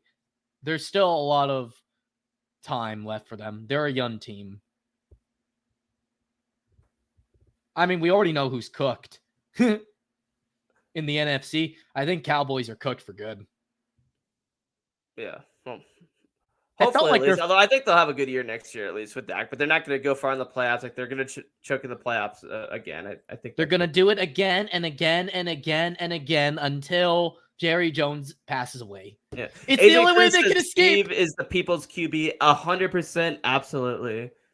I think Jerry Rice is overall the best ambassador that the Niners have had. Steve Young is a strong second, and I'm not saying Joe isn't. Like Joe is, Joe does come around sometimes, but you don't see him around a whole lot. But I know that hopefully he will be rooting for the Niners in the Super Bowl. I remember actually, I read an article from during the 90s, probably or in early 95 before the Niners Chargers Super Bowl, that apparently he was actually rooting for the Chargers because he said he was an AFC guy then. Could you? It was an AFC guy? Joe Montana, apparently he was rooting for the Chargers against the Niners in the 94-95 Super Bowl. Oh, come on. That's like your biggest. That's one of your biggest that's rivals. That's on. one of your biggest rival. Yeah. Yeah. Speaking of which, I think the Chargers are eventually gonna, if they allow Harbaugh to have a lot of control over the team, then they're gonna come back quickly. And they have Justin Herbert too, so there is a team to build around. There is a team, but you got to coach them properly, and you got to put up the right pieces around Herbert. So I'm going to ask the chat everything before we sign off.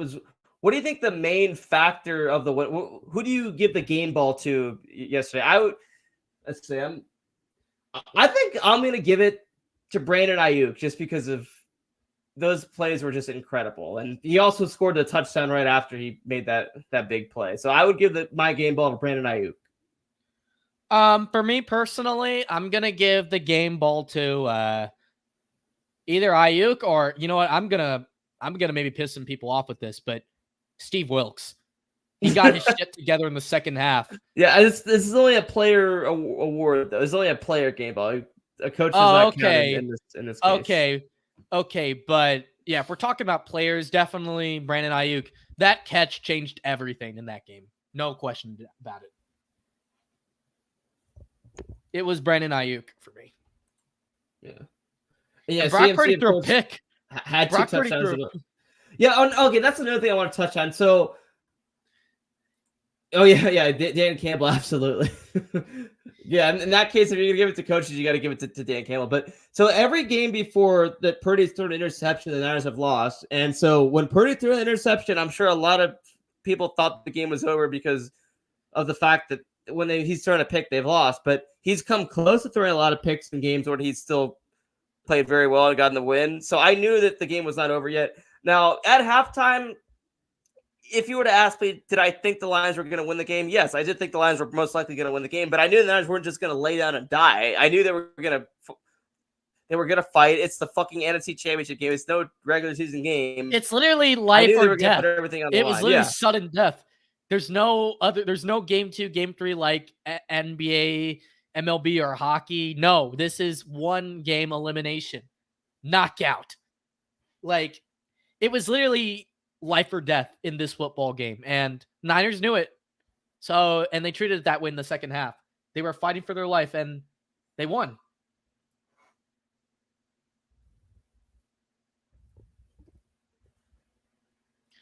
But yeah, I'll give the game ball to Ayuk. Ayuk is on fire. Ayuk is on fire. Yeah, that call after that Greg Papa and Tim Ryan call after the touchdown, the momentum was just in it in that case because that was after. Or no, that was right before they recovered the fumble. And so yeah, but when they recovered the fumble, it felt like the Lions had no shot to win the game after that, even though the Niners hadn't even tied it at that point. It still felt like that, did it not? Like it felt like the Lions were completely cooked at that point. Felt like there was no coming back from that. Lions were, to me, truly cooked the moment I don't know, man. I felt like they were really cooked once the they missed that 4th down conversion when it was 27-24. Yeah, 4th like and 3. Dan Campbell is 27-24.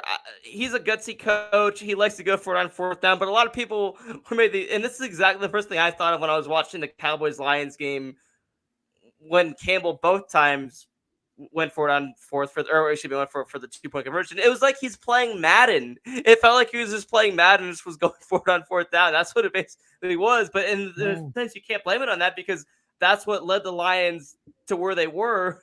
Is all the risk. I mean, who knows? Maybe they could have made it even if he took less risk. But a big part of the reason why the Lions are playing in their first NFC Championship game in 32 years is because Dan Campbell is a gutsy coach. Yeah, but it came back to bite them in the end, as Gronkowski said.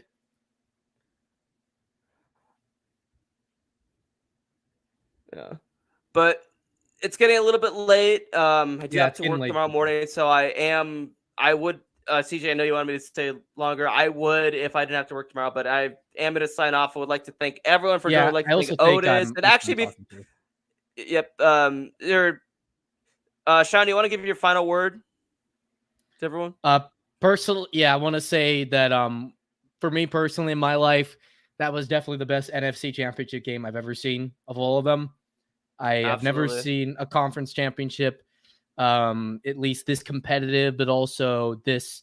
I know this was an all-time classic that we just witnessed, and I look forward to Super Bowl 58. Viva Las Vegas. Viva Las Vegas. Thank you to Sean, aka 49 Rocket, aka Bandwagoner 2011, for joining me in the stream. Yeah, so that was one of the best NFC Championship games in general that I've seen too, but it is up there it is my favorite 49er game of all time, I think, just because of the fact that the momentum was completely gone and it looked like all hope was lost. And then they played Don't Stop Believing by Journey, but they changed the Born and Raised in South Detroit to Born and Raised in San Francisco. And I got that because I watched the video that was after the game of that because they played it again then. Because I don't think at halftime a lot of the fans were in, but the momentum completely changed. The Niners got the win, and I'll remember that for the rest of my life. I'll be telling my grandchildren in the future about that. And real quickly, also before I sign, I want to go to the beginning of the chat with tell you about my new background. See, I don't know if I can. I don't know if I can find the message exactly right now, but Rocco was talking about some of the new stuff that I added there. This is actually from my main room in the main house that I just added up there because I wanted a better background for the YouTube. I had some stuff before, but it just wasn't good. So I love this new decoration. I think it's good. I love the new StreamYard thing. It's going good. Restream was what I used before. It was good, but this is way, way, way better. And I can stream it on both YouTube, Twitter, and Twitch. So shout out to Shafiki, who's my one Twitch viewer as well. And shout out to little BJ, though, who came on the Twitter chat earlier. I'll gamble a little bit. No, I won't too much. I'll probably just be hanging out more, enjoying the festivities. But anyway, that's all I got, guys. I'll try to post some more content this week. And let's do this. Super Bowl 58. Just like George Kittle said, we're back with a vengeance, and we're ready to win that 6th ring. So Danny Golding TV is out. Peace.